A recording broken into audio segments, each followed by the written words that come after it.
Tennessee has a lot to be proud of, but not this. You're looking at an office cubicle where some kids in state custody have been sleeping with no sign of a bed. A new state audit of the Department of Children's Services uses the word crisis 17 times. It reports kids may have been left in danger. Here's News 2's Adam Mincer with tonight's cover story.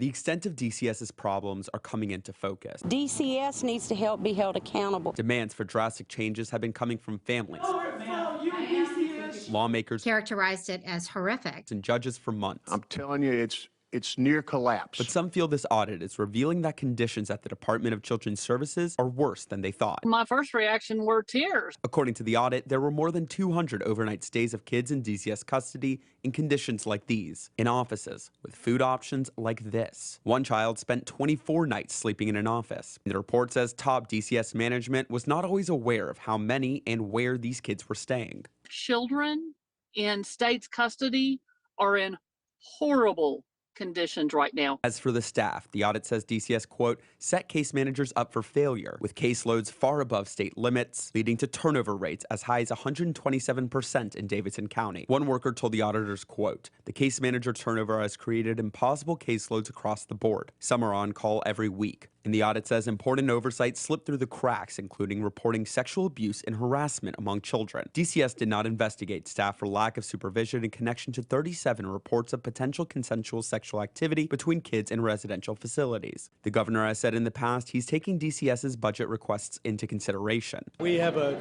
responsibility at the state to make certain that we're serving these kids well. We've obviously had a lot of conversation about the importance to do that. But funding from next year's budget won't come down until July. So Representative Johnson fears despite calls for action, children will still be sleeping in places like this as they wait for Santa on Christmas Eve.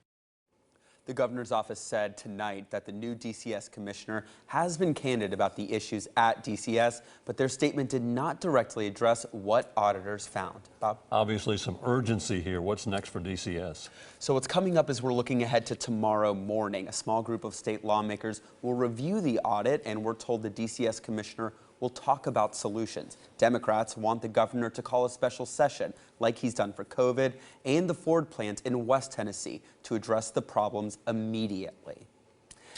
Now, he's shown no interest in doing that, but he has said he's working on short-term solutions. Bob?